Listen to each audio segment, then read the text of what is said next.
Hai, assalamualaikum semuanya. Jumpa lagi di video aku. Nah, ini tuh kondisinya di subuh hari.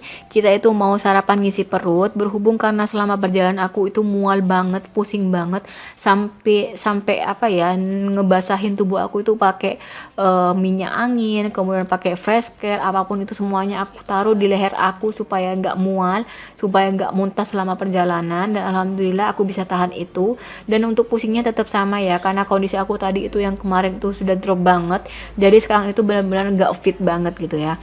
Dan ini adalah perjalanan yang nggak terenak yang kedua kali yang aku jalanin. Karena apa, waktu itu juga aku pernah kondisi di drop banget, pusing banget, dipaksakan untuk ikut perjalanan, ya udah gitu deh hasilnya ya. Dan ini juga sama, perjalanannya itu benar-benar gak enak banget karena aku tuh harus menahan pusing dan juga mual selama perjalanan. Dan seperti biasa ketika kita nyampe di Bangkalan, aku langsung beli gorengan.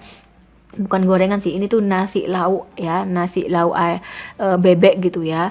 Berhubung kan aku sudah bosan sama bebek, jadi aku pilih lauk yang bisa ngebangkitin darah aku lagi dan ngurangin mual aku. Dan di awal tadi aku juga sudah minum antangin gitu ya, antangin habatus sauda, itu tuh enak banget. Dan juga aku sudah makan nasi sama rempelo ati gitu ya, aku minta rempelo ati supaya bisa menambah darah aku lagi. Dan kita sudah sarapan, kita lanjut, ini mau ngelanjutin perjalanan ke Malang. Jadi sebelum kita nganterin anak-anak, aku mau sowan dulu ke guru spiritual aku di Malang.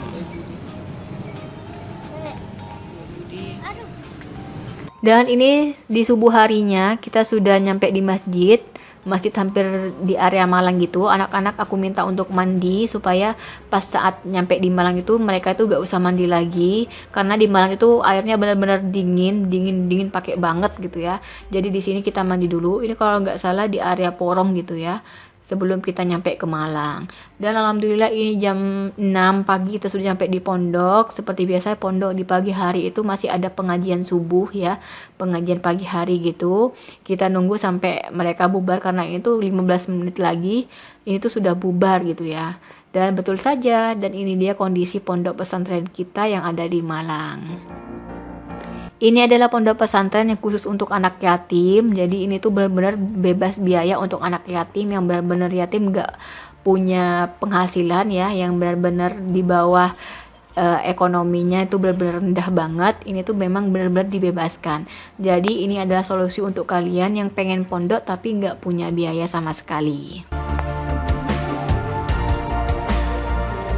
Dan ini kondisinya sudah pulang semua, para jemaah ngaji sudah pulang. Kita mau sowan dulu ke Kiai, setelah sowan baru deh kita mau ngelanjutin perjalanan ke Gresik. Tapi sebelumnya kita mau lihat-lihat dulu kondisi pondok terkini. Ini tuh pondoknya sudah benar-benar hampir 100% rampung ya. Kenapa hampir 100%? Karena masih ada beberapa area bagian yang masih direhab, yang masih dalam proses pembangunan. Dan ini ketika situasi Covid semuanya disediain untuk pencucian tangan gitu. Dan ini kondisinya setelah kita sowan pada Kiai, ini tuh ada waktu untuk menyambang para santri-santri. Di sini sudah ada santri wanita dan juga santri pria. Dan ini adalah area untuk penyambangan para santri-santri yang ada. Jadi santri-santri yang ada di sini sekarang itu hari jenguk mereka gitu ya. Dan ini ada deretan santri-santri yang masih menunggu jengukan dari orang tuanya. Mereka itu menunggu berharap-harap orang tuanya itu datang untuk menjenguk mereka gitu ya. Ini dia SMP Islam. Jadi ini adalah pondok khusus untuk SMP. Ini adalah SMP untuk putri, yang bagian sini adalah untuk putri. Sedangkan yang di bagian satunya lagi adalah SMP bagian untuk putra. Jadi yang dikasih garisan itu adalah lingkup untuk area putra. Sedangkan di sini adalah lingkup untuk area umum.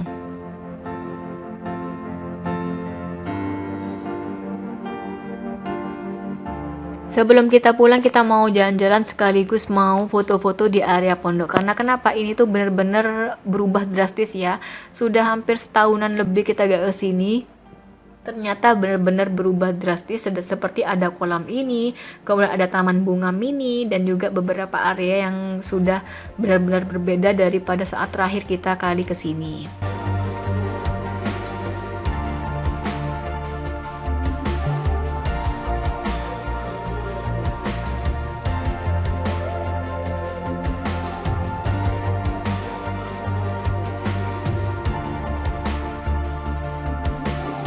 Nah, itu seperti biasa adik Via kalau ada kucing pasti dibawain. Tak bawa kemana, pasti adik Via itu yang ngebawain.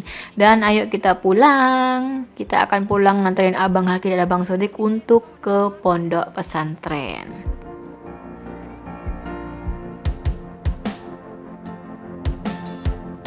Ini situasi di Pondok Putri saat penyambangan. Jadi sebelum menyambang kita tuh harus kudu daftar dulu ke area di bagian depan.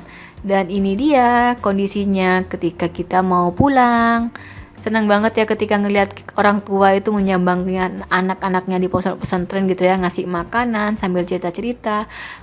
Terbayang banget sama kondisi aku sendiri gimana saat menyambangin anak-anak aku gitu ya. Oke, lanjut kita akan berangkat ke Gresik.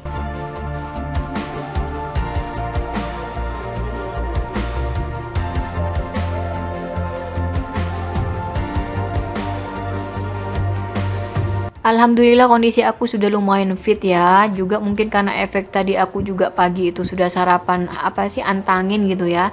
Antangin habatus sauda itu tuh bener-bener bikin kepala aku fresh gitu ya. Terus mual-mual itu juga hilang, nggak ada gitu. Jadi alhamdulillah bener-bener ngebuat badan aku fit sampai di akhir perjalanan. Dan akhirnya kita juga nyampe di Gresik. Ini dia kondisi Gresik di perjalanan kita.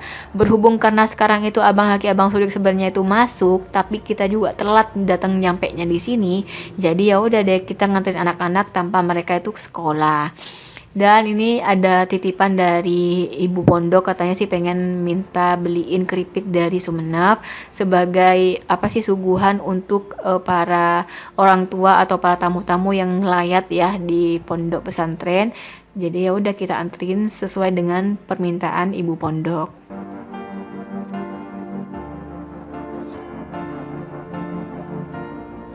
Ini kurang lebih sudah 8 hari dari meninggalnya Bapak Malik gitu.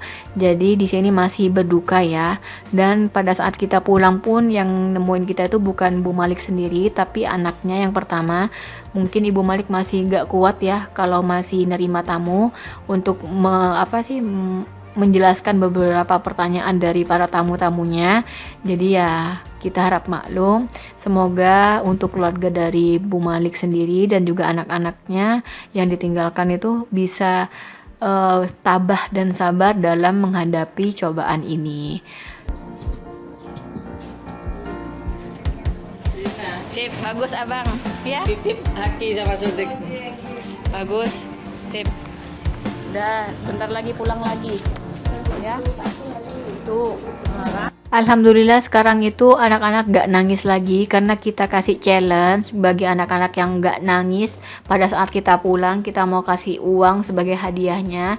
Tentunya uang itu langsung ditabung di tabungannya. Jadi alhamdulillah anak-anak itu sekarang itu sudah mulai agak tegar gitu ya. Abang Sodik itu seperti biasa gak nyampe keluar karena memang mungkin gak kuat. Sedangkan Abang Haki gitu masih tetap ngeluarin air mata walaupun ya gak terlalu nangis seperti yang kemarin gitu. Dan ini adalah santri-santri kuliah dari pondok di sini. Berhubung karena di sini kuliahnya itu ada di Pondok Putra, jadi untuk jalan masuk ke Pondok Putra wajib nih untuk santriwati-santriwati menggunakan cadar. Ini tuh untuk keamanan mereka juga dan sekaligus ini juga peraturan dari pondok. Sebenarnya pondok di sini tuh nggak mewajibkan mereka bercadar, cuman kalau ketika mereka itu harus memasuki area Pondok Putra, jadi mereka wajib untuk bercadar. Jadi cadarnya ini digunakan ketika mereka itu hendak bersekolah ya. Karena apa? Kuliahnya itu ada di Pondok Putra, sedangkan mereka itu ada di Pondok Putri. Dan pada saat kita pulang seperti biasa tahu-tahu Abang Haki ada di pojokan jalan gitu untuk menyaksikan kita pulang gitu ya. Seperti biasa Abang Haki itu masih milo gitu aja ya. Dan kita sebelum pulang ke Sumenep, kita mau mampir dulu ke apa sih ini otak-otak bandeng Bu Muzanna. Karena ini ada titipan dari Mbak Dita, katanya sih pengen otak-otak bandeng di sini. Jadi udah deh kita cari tuh di Google Maps ternyata ada. Dan ini dia tempatnya ya. Tempatnya tuh benar-benar bersih dan ketika kita masuk beng gitu tuh aromanya langsung benar-benar ikan gitu loh. Sampai masker aku tuh aroma ikan, terus kerudung aku tuh juga ada aroma ikan. Ya udah gitu deh ya. Langsung kita beli aja gitu pesanan dari Mbak Dita dan ini dia ada 3 box. Kita langsung beli sesuai dengan requestannya. Ternyata otak-otak bandeng di sini tuh harganya 65.000. Anda bandeng asap, bandeng pesto itu kurang lebih harganya masing-masing 45 ribuan hingga 50 ribuan gitu. Sekaligus ini ada macem-macem cemilan area Gresik. Cemilan ala Gresik gitu loh. Apa sih namanya sih, oleh-oleh ya, oleh-oleh khas Gresik ya. Cuman karena berhubung kita itu gak mood banget untuk beli-beli, jadi gak ada yang mau kita beli. Jadi ya udah deh. Plus kondisi aku juga kan nggak terlalu fit gitu ya, walaupun sudah fit tapi bener-bener nggak terlalu gimana gitu, masih ada sedikit pusing, mual juga sedikit ada, cuman nggak terlalu gede seperti yang awal tadi. Jadi ya udah deh, ketika pas masuk seperti ini mood untuk belanja itu nggak ada sama sekali gitu loh. Ada yang samaan nggak sih? Beda lagi kalau aku sudah benar-benar fresh, itu pasti bakalan aku borong gitu ya, aku bakalan beli beberapa gitu ya, untuk aku coba sendiri maupun aku bagi-bagi. Tapi ya berhubung karena sekarang aku itu gak gimana gitu ya, jadi udah deh kita cuma lihat-lihat aja, sekaligus ya udah kita beli titipannya Mbak Dita aja.